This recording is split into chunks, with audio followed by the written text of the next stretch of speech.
안녕하세요, 마르쿠스입니다.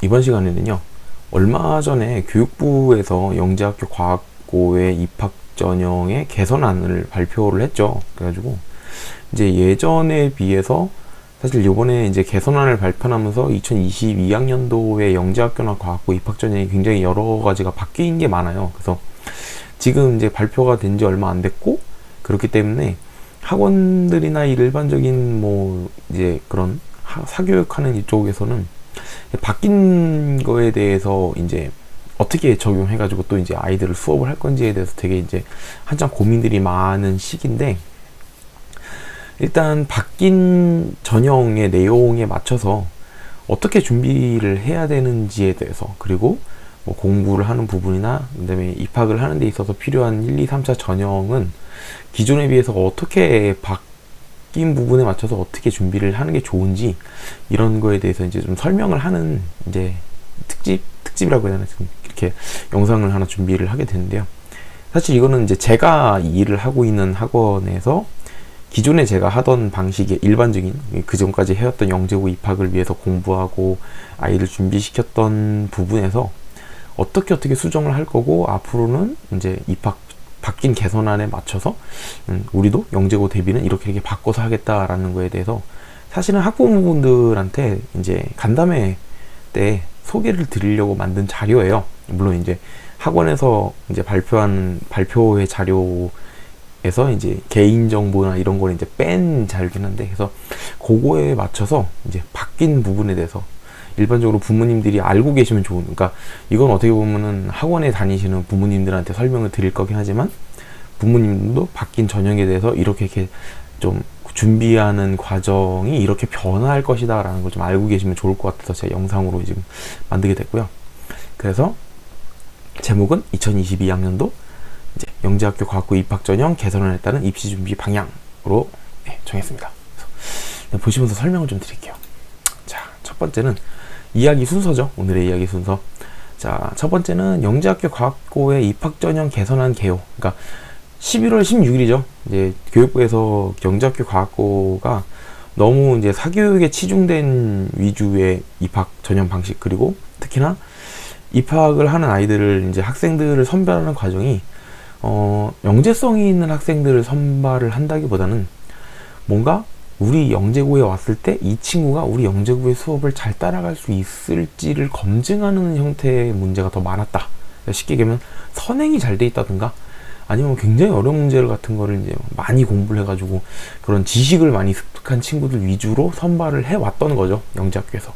그러다 보니까 그런 선발 기준에 맞춰서 학원이나 사교육에서도 좀 더 많이 선행을 하고, 좀 더 이게 어려운 문제를 많이 풀어온 식으로 그런 식으로 이제 학생들을 트레이닝을 시켜서 영재학교 대비를 시켰어요.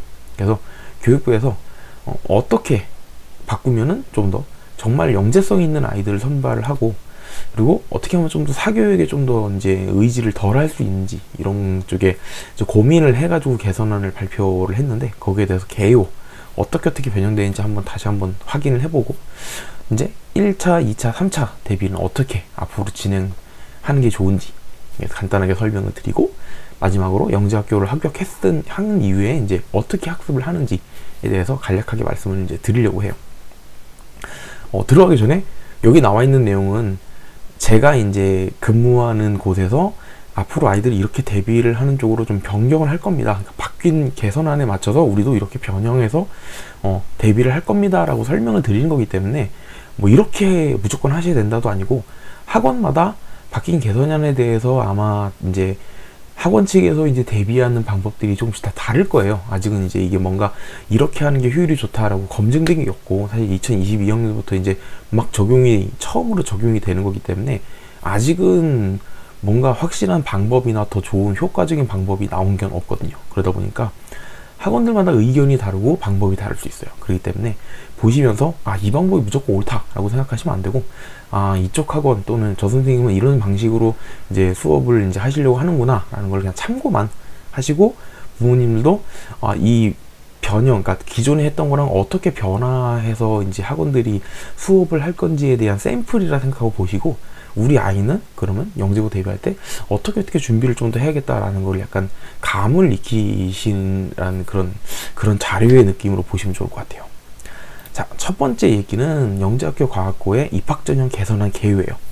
지난번에 이제 제가 영상 올렸던 거에 다 나와 있는 얘기긴 한데 좀 더 이제 한번 살짝 훑어보고 가면은 전형 시기가 변경됐죠. 그래서 영재고는 6월에서 8월까지, 과학고는 9월에서 11월까지로 변경이 됐고, 기존에 비해서 영재고 같은 경우는 보통 3, 4월부터 시작을 했는데 6월 달부터 시작하는 걸로 많이 뒤로 밀렸고, 끝나는 시기가 8월이기 때문에 거의 비슷해요. 그러니까 예전에는 한 거의 4개월 정도를 영재고 입학 시기로 봤는데 이제는 2개월, 3개월 정도로 줄인 거고, 과학고도 마찬가지로 한 달 정도를 줄였죠.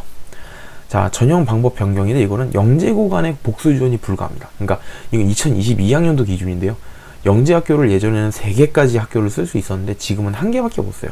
단 영재학교 한 학교를 쓰고 만약에 본인이 불합격했거나 또는 영재학교가 아니고 과학고를 가고 싶다, 그러면 과학고를 지원할 수 있습니다. 2022학년도에는 영재학교 하나, 과학고 하나 이렇게 지원을 할 수 있어요. 근데 2022학년도 이후로는 이제 이거는 좀 약간 더 멀리 본 건데, 장기적으로 봤을 때는 영재학교와 과학고 중에 하나만, 그러니까 영재학교가 됐든 과학고가 됐든 한 개 학교만 지원할 수 있게끔 변경이 된다고 합니다. 그래서 요거는 알고 계시면 좋을 것 같아요. 자, 세 번째는 입학 전형 평가 변형인데요. 자, 기존까지는 제가 그런 말씀 많이 드렸어요. 영재학교 데뷔하는 분들한테 2차 합격하면 거의 합격했다고 보시면 돼요. 영재학교 입학은 2차가 좌우하는 겁니다 라고 말씀을 많이 드렸어요. 그게 사실 사실이었고, 근데 이제는 교육부에서 이제 발표하기로는 2차에 너무 치중을 하다 보니까 2차가 말 그대로 이제 지필평가죠. 그러니까 지필평가에 너무 집중해서 아이들을 뽑다 보니까 지필평가 비중이 높다는 건 공부를 많이 한 친구한테 유리한 거고, 그야말로 이제 학습이죠. 이게 필기시험 공부하는, 그런 필기시험 공부를 많이 하고 더 어려운 걸 배운 친구들은 대부분 사교육을 많이 한 친구들이 더 유리하더라 라는 결론을 내려서 이렇게 바뀐답니다. 1, 2, 3차 시험은 다 균일한 비중을 갖게 돼요. 예전에는 1차 뽑을 때보다 1차는 쉽게 통과하고 2차 통과가 굉장히 어렵고 3차 통과도 어느 정도 쉬웠는데, 이제는 1차, 2차, 3차가 거의 균일한 난이도 또는 균일한 비중으로 학생을 뽑게 됩니다. 그러니까 예를 들어서 1차에서 10배수를 뽑았으면 2차에서는 예를 들어서 7배수는 아니고 1차에서 예를 들어서 10배수를 이제 뽑았다. 2차에서는 5배수를 뽑고 3차에서 마지막으로 이제 1배수를 뽑고, 그러니까 어느 정도 이제 균등하게 학생들을 비율을 맞춰서 뽑는 거예요. 그러니까 내가 2차 준비만 열심히 했다가 1차에서 탈락할 확률도 높고 또는 3차에서 탈락할 확률도 높죠. 그래서 지금부터는 1, 2, 3차에 대한 비중을 균일하게 주는 쪽으로 변경을 한대요. 자, 그러다 보니까 예전에는 1차에서는 서류는 웬만하면, 제가 그랬죠, 웬만하면 통과한다. 내신에서 뭔가 큰 문제가 생겨서 막 수학과학이 막 B등급이 여러 개 나오고 이런 정도의 문제가 있거나 자기소개서가 너무 부실하다든가 뭐 생기부가 너무 부실하거나 이런 상황이 아니면 1차는 웬만큼 통과한다라고 말씀을 드렸는데, 이제 안 그럴 것 같아요. 1차에서도 상당 부분 학생들이 많이 이제 탈락을 할 확률이 높고, 특히나 생기부나 자소서 부분이 약간 이제 내용이 충실하지 못하면 탈락할 확률이 훨씬 높을 것 같습니다. 왜냐면 영재학교 지원하는 친구들 대부분은요, 내신이 굉장히 좋아요. 내신 등급은 굉장히 좋기 때문에 사실 내신으로 학생을 이제 선별하기는 굉장히 어려운 편이고, 결과적으로는 이제 입학 사정관들을 더 많이 투입하고 국가에서 지원해서까지 입학 담당관들의 수를 늘리겠다라고 하는 건 뭐냐면, 결과적으로 자기소개서하고 생기부에 대한 내용을 더 깊고 꼼꼼하게 보겠다는 소리예요. 그렇기 때문에 1차 서류평가 강화 부분은 사실상 자소서와 생기부 부분에 대한 평가가 더 디테일해진다는 소리예요. 그리고 탈락자도 더 많아질 겁니다. 자, 2차는요, 평가 문항 개선 그리고 2차 지필 영향력 감소인데, 사실 2차 지필 영향력 감소란 말은 결국 1, 2, 3차에 대한 영향력이 균등하게 이제 중요해졌다는 소리예요. 자, 2차에서는 평가 문항 개선은요, 일단 문항 수가 줄어듭니다.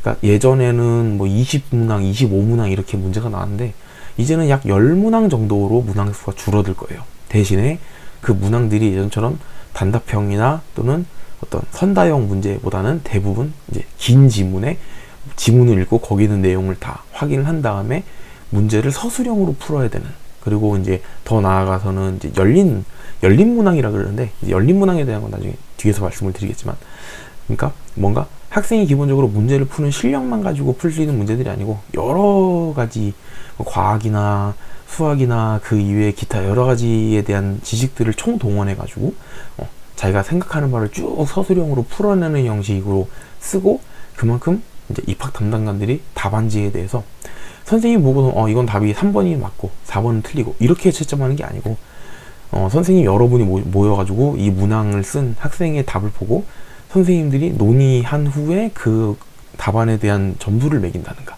또는 선생님들이 각각 자기가 생각하는 점수를 주고 그 점수들을 모아서 뭐 평균을 낸다든가, 뭐 이런 식으로 열린 문항에 대한 평가가 그런 건데, 그래서 이런 식으로 지필 평가 방식이 바뀝니다.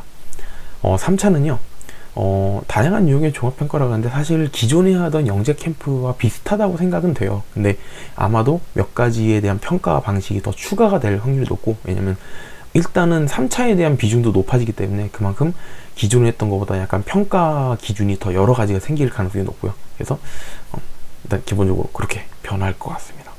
4차는 이제 네 번째는 영재교육 기회 확대라 그러는데, 그러니까 기존까지는 있었던 뭐 기본적으로 서류 전형에서 내가 뭐 사회통합전형 대상자다 그러면 뭐 가산점을 주거나 또는 그 친구들만 모아서 따로 좀 더 뭐 해서 좀 뽑고 이런 식이었는데, 지금은 이제 그렇게 간단하게 뭐 좀 더 이득을 주고 이런 게 아니고, 일단 첫 번째는 지역인재 우선 선발. 이게 뭐냐면 기존에도 이제 지역인재 우선 선발이 있긴 있었어요. 근데 그걸 더 확대를 하겠다는 소리예요.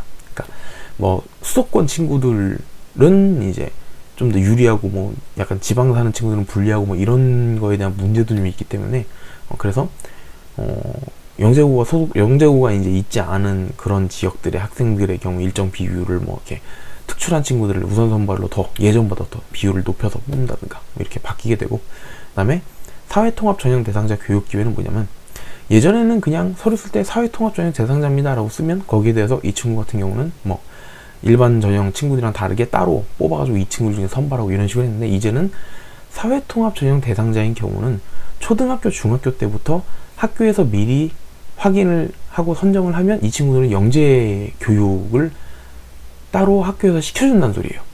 그러니까 뭐 그런 거죠. 일반적인 친구들 경우에 뭐 학원을 다니거나 이런 기회가 있지만, 사실 학원이나 이런 사교육을 하기가 어려운 친구들이나 사회통합전형 대상자의 경우에는 이제 뭐 그런 일반적인 친구들에 비해서 그러니까 절대적인 평균이 아니라, 그죠? 기회의 평균이라 그런가요? 제가 이제 문과가 아니라 잘 모르겠는데, 그러니까 평등은 평등인데 어떤 그런, 그죠? 그러니까 공교육이 도움을 주고 공교육이 약간 개입을 해서 어떤 진짜 균등하게 평등하게 할 수 있는 그런 거를 이제 만들겠다는 뜻인 것 같아요. 그래서 제가 보기엔 공교육에서 영재성이 있는 친구지만 약간 뭐 가정 환경이나 또 이런 어떤 여건이 좀 어려운 친구들을 위해서 영재 교육을 시켜주겠다라는 의미로 이제 교육 기회를 확대한다고 합니다. 그래서 이거는 이제 구체적인 방안이 이제 나온 거는 아직은 확실하지 않아서 이제 어떻게 하겠다는 건지 디테일하게 모르겠는데, 하여튼 그렇게 바뀐다고 해요. 그래서 사실 우리가 이제 좀 더 주의해서 봐야 되는 거는 1, 2, 3차 전형이 어떻게 변하고, 그래서 앞으로 어떻게 준비할 거다. 이게 중요하겠죠. 자, 넘어가게 되면은 1차 전형 대비를 할 거예요. 1차 전형은 아시겠지만 내신, 그죠? 내신 성적, 그리고 생기부, 자소서 이겁니다. 서류평가가 강화된다고 되어 있어요. 뭐냐면 자기소개서에 대한 부분 평가가 세분화됩니다.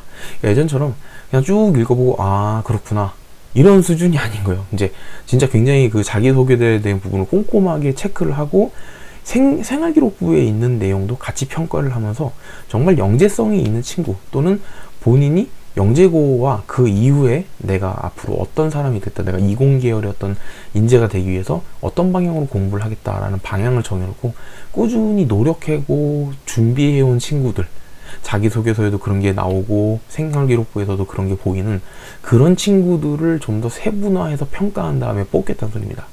1차 전형이 예전보다 탈락자가 굉장히 많아질 거예요. 그렇기 때문에 앞으로 이제 제가 생각하는 수업의 방향인데, 요거는 제가 생각하는 거니까 다른 학원에서는 다르게 준비를 하실 수도 있습니다. 그러니까 부모님들은 보시고 앞으로 저렇게 준비를 하신다고 하니 뭐 요런 부분에 대해서 우리도 준비를 해야겠구나라는 걸 참고를 하시면 좋을 것 같아요. 첫 번째는, 이건 제가 부모님들한테 많이 드리는 말씀인데, 장래희망이랑 지원 학교를 중학교에 입학할 때쯤에는 선정을 해주시는 게 좋습니다. 이게 무슨 말이냐면 앞으로는 영재고를 한 개밖에 못 써요. 그러니까 그 영재고를 쓸 때 내가 가고자 하는 영재고를 어느 정도 확정을 지어 놓는 게 좋습니다. 그걸 확정을 지으실 때는요, 이 세 번째 있는 내용이긴 한데요, 영재 학교별로 설립 목적이나 인재상이나 교육 과정에 대한 거를 학교 홈페이지 같은 데 이제 게시를 해놔요. 그걸 보시고, 이 학교가 나하고 맞겠다, 이 학교가 내가 생각하는 어떤 교육 방향이랑 같은 것 같다라는 학교를 선정을 하셔서 그 학교의 어떤 수업 방향, 그 학교가 이제 추구하는 어떤 학생들의 인재상의 방향과 맞춰서 내가 거기에 대해서 이제 준비를 해야 된다라고 생각을 하셔야 돼요. 그러니까 예전처럼 그냥 공부 열심히 한 다음에 영재고 시험 볼 때 돼가지고 그냥 내가 점수 될 것 같은 학교 그냥 써가지고 그냥 거기에서 잡서 쓰라는 내용 대충 맞춰가지고 쓰면 안 됩니다. 내가 이 학교를 명확하게 가기 위해서 이 학교가 추구하는 인재상과 설립 목적이 이런데 내가 이런 사람이에요. 나는 이 학교랑 참 잘 맞는 사람이에요. 라는 걸 어필을 할 수 있어야 돼요. 그렇기 때문에 미리 장래희망과 지원학교를 어느 정도 선정을 하셔야 된다. 아까 학교에 대한 어떤 연구, 학교에 대해서 이제 미리 알아보시고 이걸 정하셔야 돼요. 그래서 중학교 입학 시기에 맞춰서 학생의 장래희망과 지원희망 학교를 선정하고 학사 계획을 확인하세요. 그러니까 무슨 말이냐면 중학교 가시면요, 1년치 학사 계획이 이제 나오잖아요. 그러면 뭐 매달 달에 예를 들어서 무슨 대회가 있고 매달 달에는 또 뭘 하고 학교에서 하는 행사들이 쭉 나옵니다. 그걸 보시고 우리 애가 이 학교로 가려고 하니까 이 학교로 갈 때는 이런 활동을 해야겠다. 이런 동아리에서 무슨 뭐 만들기 대회를 한다든가 아니면 뭐 과학 실험 대회를 한다든가 이런 게 있으면 미리 이런 활동이 있는지 확인을 하신 다음에 그때 가서 준비하지 마시고 미리 준비를 하셔야 돼요. 예를 들면 뭐 과학 연구 무슨 대회를 한다라고 하면 그럼 난 여기에 이제 나갈 건데 미리 연구 주제를 좀 약간 정해놓고 조금 준비를 한다든가 해가지고 내가 학교 활동에 최대한 충실하게 해서 생기부를 탄탄하게 채울 수 있게, 그리고 그 생기부의 내용이 내가 가려고 하는 학교와 약간 맞게 그렇게 해서 미리 준비를 하셔야 됩니다. 그러니까 쉽게 해서 이제는 말 그대로 예전처럼 그냥 공부 좀 잘하니까 세개 학교 아무거나 쿡쿡 찔러보는 형이 아니고 정말 꼭 준비했다가 정말 한 곳에만 집중해서 공략을 하는 느낌으로 가셔야 돼요. 그렇기 때문에 미리 준비를 하시는 겁니다. 자, 자기소개서 미리 작성하셔야 됩니다. 무슨 말이냐면 이것도 중학교 3학년 다 돼가지고 자기소개서 막 급하게 쓰는 친구들 많이 있어요. 근데 그렇게 되면은 자기소개서의 완성도도 떨어질 뿐더러 자기소개서는요, 각 학년마다 마치는 시기 정도에 한 번씩 쓰시는 게 좋아요. 그러니까 중학교 1학년을 마칠 때 내가 1년 동안 어떤 활동을 했고 어떤 공부를 했고 내가 어떻게 이제 생활을 해왔다 라는 거에 대해서 자기소개서 쓰고, 그 다음에 거기에 대해서 내가 학교에서 했던 활동들에 대한 내용도 쓰고 해서, 그럼 이제 2학년이 또 되겠죠. 2학년이 됐을 때는 하다 보면 또 2학년 때 생활하다 보면 2학년 때 제가 이제 뭐 학교 생활을 하거나 이게 있겠죠. 그러면 또 그 부분에 대한 걸 추가를 한다든가. 그래서 자기소개서는 미리 작성을 해놓고 중간중간 수정을 하는 겁니다. 내가 이제 학교 생활을 하고 공부를 해가면서 내가 이제 겪었던 것들, 또는 자기소개서에 작성해서 넣으면 좋을 만한 것들이 내가 추가로 활동한 게 있으면 또 넣고, 이렇게 해가지고 조금씩 이제 수정을 한다고 생각해요. 그래서 완성본이 중학교 3학년 때 영재고에 지원을 할 때 완성본이 나오는 거지, 중학교 3학년 돼가지고 급하게 자기소개서 쓰게 되면은 내가 1학년 때 2학년 때 무슨 활동을 했었는지도 기억이 잘 안 나고, 그죠? 그리고 3학년 돼서 쓰려고 그러면 내용이 되게 막연해요, 그때 가서는. 그러니까 미리 작성을 해보는 게 좋습니다. 자, 보시면 희망 학교마다 자기소개서 양식이 다 있어요. 그래서 그걸 미리 다운을 받아가지고 자기소개서를 미리 작성을 해놓는 겁니다. 생기부에 기재된 내용을 바탕으로 쓰시는 게 좋습니다. 자, 아까 말씀드린 반드시 기억하세요. 이거는 요번에 2022학년도부터 교육부에서 이제 발표한 내용이에요. 기존까지는 영재학교가 자기 학교의 설립 목적이나 인재 상관 관계없이 학생이 실력이 좋으면 뽑았다는 거예요. 근데 그러지 말고 이제부터는 설립 목적과 인재상에 맞는 학생인지를 확인을 해라 라고 했습니다. 그러니까 이런 우리 학교와 맞는 학생이다 라는 게 자소서에 묻어 나오면 그 친구는 가산점을 받는다든가 뭔가 좀 더 유리하다는 소리죠. 그래서 이 부분을 학부모님과 학생들이 확인을 하셔야 돼요. 그래서 학교를 선정하실 때도 그 부분에 대해서 자기소개서에 명시를 좀 해줘야 됩니다. 그냥 무조건 쓰는 게 아니고, 뭐 예를 들어서 뭐 세종 영재고에서는 이런 인재상을 키운다고 했는데, 나도 약간 공부하거나 이런 걸 할 때 이런 방향으로 공부를 하는 걸 좀 좋아하다 보니까 우리 학교랑 좀 잘 맞는 것 같아요 라는 식으로 어필을 좀 해주셔야 돼요. 그래서 이런 게 평가에 반영이 됩니다. 그래서 1차 전형 대비를 할 때는 이제 저는 이제 수업을 학원에서 하는 입장이다 보니까 학생들이 영재반을 처음에 결성을 할 때 부모님들한테 이제 그걸 받을 생각이에요. 어느 학교를 희망하시는지 학교를 미리 다 알아보시고 우리 아이하고 맞는 학교를 한 군데 좀 너무 적으면 2군데, 3군데 정도를 정하세요. 일단. 그래서 그 학교의 인재상, 그 다음에 설립 목적, 교육과정에서 중점적으로 보는 부분 같은 거를 정리를 좀 하세요. 부모님과 학생이 같이 해보시라고. 물론 저는 이제 다 자료가 있으니까 알고 있지만 부모님과 학생이 보시는 건 다르죠. 보고 우리 아이가 어느 학교를 지원하겠다라는 걸 정하고 오십시오. 그러면 그때부터 저는 그 학교에서 뭐 추구하는 그런 거에 맞춰서 예를 들어 뭐 문제라든가 출제될 것 같은 예상되는 문제나 이런 걸 다르게 학생들한테 이제 소개를 해줄 수도 있고, 자기소개서 작성 같은 것도 이제 1학년 마치고 1학년 또 시작할 때 썼으면 저한테 보내라고 해서 제가 확인하고 그 다음 거 보내면 또 확인하고 해서 저도 같이 수정하는 걸 좀 도와주고 뭐 이렇게 진행을 할 예정이에요. 그래서 부모님들도 앞으로는 이렇게 준비를 하면 조금 1차 전형 대비를 하는데 예전보다 좀 준비를 더 충실하게 할 수 있겠다라는 걸 생각을 해주면 좋을 것 같아요. 자, 2차입니다. 기존에는 굉장히 중요하다고 제가 2차 전형이 말 그대로 영재학교 합격의 거의 50% 이상을 당락을 결정하는 중요한 시험입니다 라고 말씀을 드렸는데요. 이제는 1, 2, 3차가 다 균일하게 중요해질 것 같아요. 자, 일단 창의적 문제 해결력 강화라고 했는데 제가 이 얘기를 드렸더니 굉장히 많은 분들이 창의적 문제 해결력을 이제 시험에서 확인한다는 게 무슨 의미입니까? 라고 되게 말씀을 많이 하셨어요.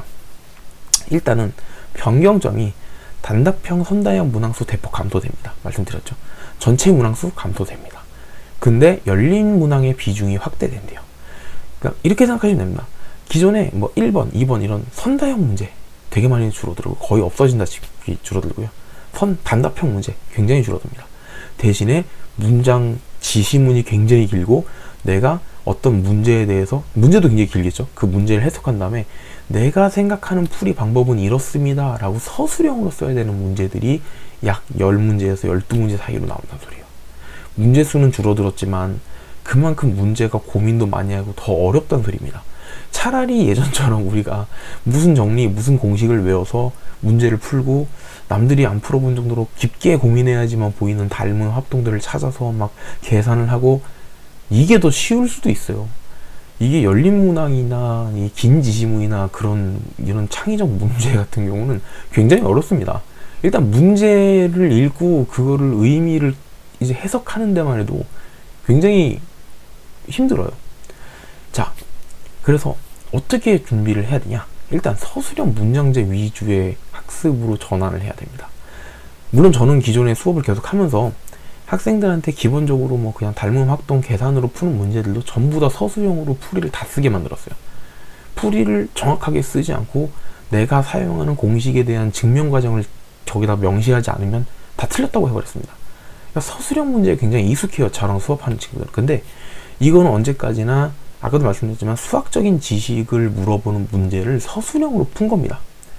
근데 이제는 그냥 단순한 수학적 지식 몇 가지를 물어보는 문제가 아니고 말 그대로 어떤 현상이나 과학적인 지식 전체적으로 수학과 과학이 전부 다 융합돼서 들어간 어떤 지시문을 읽고 그 내용을 해석한 다음에 문제를 해결하기 위해서 또 본인이 알고 있는 걸 추가해야 되는 이런 문제들이 나와요. 그러니까 저도 수업을 할 때는 예전처럼 그냥 각계산하고 변계산하고 이런 문제보다는 좀 더 디테일하게 들어갈 수 있는 문제들을 이제 봐야 된다는 건데, 요걸 하나 잠깐 제가 이제 다음 화면을 보여드릴게요. 자, 요거는 지금 보이시는 화면에 나오는 요거는요, 2020학년도, 그러니까 작년이죠. 2020학년도의 서울영재고 지필고사 문제입니다. 서울영재고 지필고사 문제를 보여드리면서 설명을 드릴 거예요. 자, 2번 문제인데요. 여기 이제 글씨가 작아서 잘 안 보일 수 있어요. 자, 굉장히 길죠. 일단 문제가 쭉 해서 규칙에 대한 이제 설명을 해주고 그 밑에 규칙에 대해서 어떻게 상황이 반복되는지에 대한 설명이 쭉 나옵니다. 굉장히 깁니다. 지시문이 굉장히 길고요. 그 다음에 문제를 풀어야 되는 이제 문제가 아래 소문제로 하나, 둘, 세 개가 있어요. 그죠? 그러니까 사실 문제 수가 줄었습니다 라고 하지만 실제로 아래에 있는 그 저희가 속칭 말하는 새끼 문제, 그죠? 이게 한 문제, 두 문제, 세 문제 이렇게 같이 엮여져 있는 이런 문제 수까지 합치면은 문제 수가 그렇게 많이 줄어들지 않을 수도 있습니다. 자, 여기서 더 중요한 건요, 이 밑에 3번 문제로 내려가게 되면 여긴 지시문이 더 길어요. 그죠? 보니까 지시문 읽고 물음에 답했는데 이 지시문이 이만큼 있습니다. 거의 논술 문제 같아요.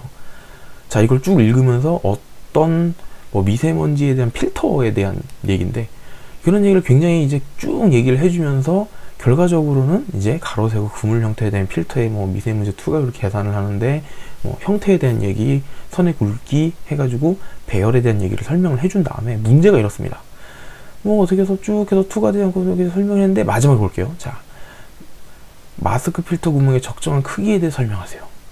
그러니까 어떤 식 하나를 내가 뽑아내서 이 식에 대해서 분석한 다음에 마스크 필터 구멍의 적정한 크기에 대해서 설명을 하래요. 하면 무슨 말이냐면 이거는 정답이 없는 거예요. 이렇게 되면. 물론 정답에 근접한 답은 있겠지만 완벽한 정답이란 건 없는 거예요. 내가 이 식을 분석한 결과가 친구들마다, 학생들마다 다 다를 거고, 거기에 대해서 내가 생각하는 적정한 크기도 다 다를 겁니다. 그리고 그거에 대해서 내가 설명을 하려면요, 그 식을 그렇게 분석하고 난 이렇게 생각한다에 대해서 본인 나름대로 결론을 내릴 수가 있어야 돼요. 이게 이제 열린문항입니다. 이게 왜 열린문항이냐면, 이렇게 해서 학생이 아마 서술형으로 쭉 쓸 겁니다. 이렇게 해서 저는 식을 이렇게 분석했고, 그래서 실제 적정한 크기는 이렇다고 생각합니다 하면 이제 그 문제를 선생님들이 모여가지고 평가를 합니다. 선생님들 3분, 4분, 5분 모여가지고 나는 이 친구 5점인 것 같다, 나는 3점인 것 같은데 하셔가지고 서로 이제 논의를 하시겠죠. 그래서 이 친구는 뭐 몇 점 주는 게 좋겠다 라고 선생님들이 여러분이 함께 모여가지고 이걸 평가를 하는 거예요. 그렇기 때문에 이게 열린문항이라는 거예요. 답이 완벽하게 정해지는 것도 아니고 평가관에 의해서 평가관이 생각하는 기준에 맞춰서 이제 평가를 받는 겁니다. 이런 식의 문제가 나온다는 소리예요. 자, 넘어가면 밑엔 과학 문제가 있는데요. 이제 지나가는 문제가 쭉쭉 보면 다 뭐 지시문이 굉장히 길죠. 그죠? 자, 보면은 뭐 이런 거 있어요. 막 운석의 크기를 추정하는 실험을 한다고 하는데, 결국은 뭐냐면, 자, 실험을 통해서 실제 운석의 크기를 알아낼 수 있을지를 생각을 해봐라. 그리고 이 실험이 가지고 있는 한계점을 써라.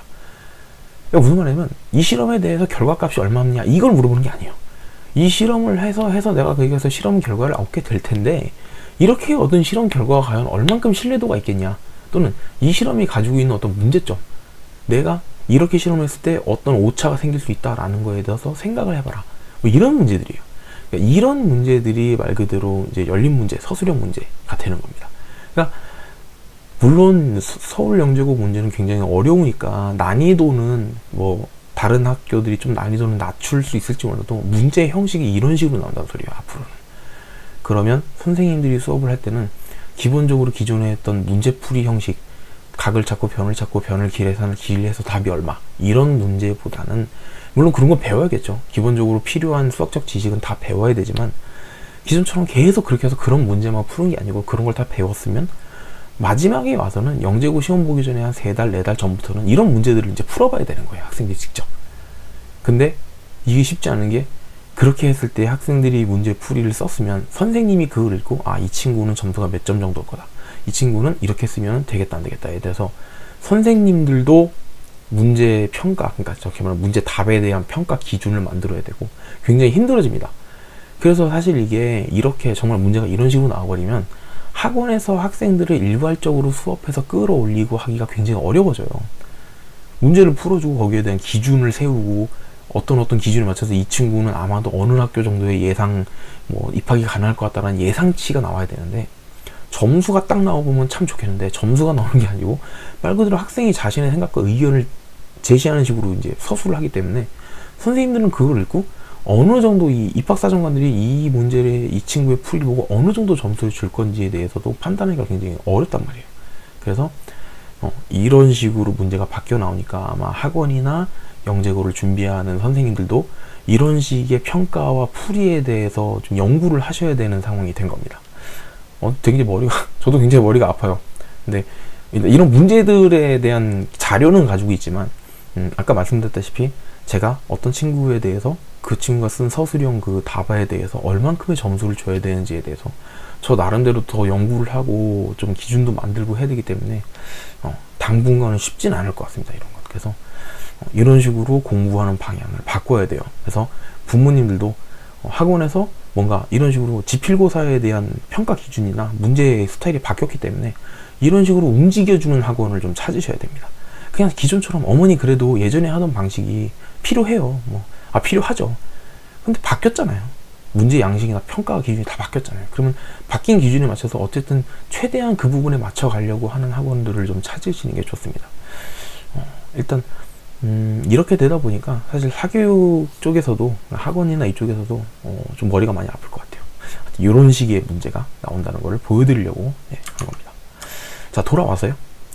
자, 아까 말씀드렸지만 저희 이제 수업 방향이 모든 문항에 대한 서술형 풀이인데, 뭐냐면 저는 원래부터 서술형 풀이를 다 쓰게 했기 때문에 사실 저한테는 별로 달라질 게 없긴 한데, 기존이랑 좀 달라지는 건 이제 저 같은 경우는 서술형 문항으로 변경을 다 해서 풀이 과정에 대해서 아이한테 피드백을 줘야 돼요. 예전엔 제가 보고 이 정도면은 너가 필요한, 예를 들어 옛날부터 정리 썼고 식도 다 맞았고 틀린 부분 없으니까 몇 점 이렇게 했는데, 지금은 친구를 불러서 학생이랑 앉아서 선생님이 너 걸 읽어봤는데 이런 내용이 있어서 이 부분은 참 좋은데, 근데 이런 밑에 있는 내용 같은 경우는 좀 약간 부연 설명이 좀 약간 부실했다 라든가, 여기 있는 내용이랑은 좀 이게 맞지 않는 거 아니냐, 그러니까 여기서 정확하게 적용시킬 수 있는 그런 수학적 지식은 아닌 것 같다라는 식으로 아이하고 얘기하면서 이 친구한테 내가 왜 너를 점수를 깎았고 왜 나는 너한테 점수를 이만큼을 줬는지에 대해서 아이한테 설명을 해주고, 아이가 그러면 학생이 그걸 보고 그럼 내가 이런 문제가 났을 때는 좀 더 풀이를 이렇게 바꿔서 하거나 좀 더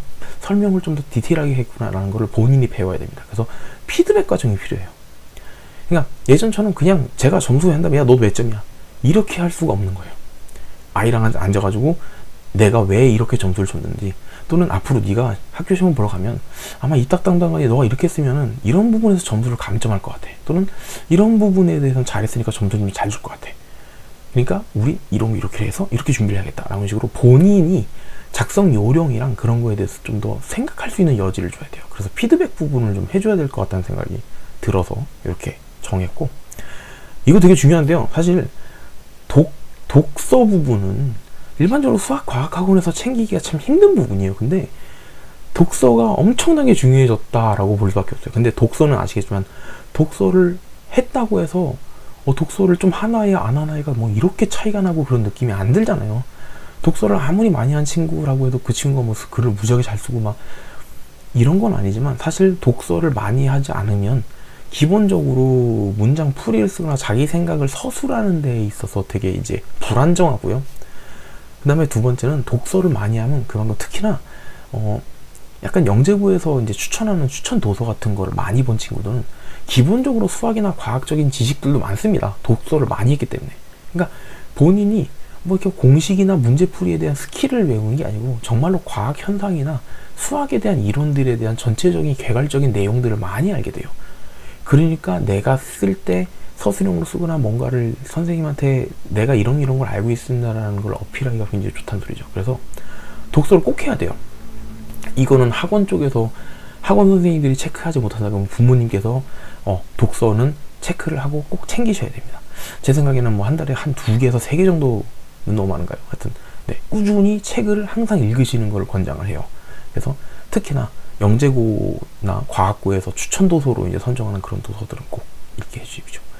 그래서 독서를 하는 쪽으로 해서 이렇게 수업 방향을 잡으면 2차 전형 대비는 어느 정도 될 것 같다. 자, 3차 전형인데요. 3차 전형 같은 경우는 사실 제 생각에는 예전이랑 크게 달라지진 않을 거라는 생각을 해요. 단지 3차 전형으로 해서 했던 평가에 대한 비중이 더 확대된다 라고 생각을 하는데, 일단 발표된 내용은 조별과제 수행, 근데 조별과제 수행은 기존에도 했던 부분입니다.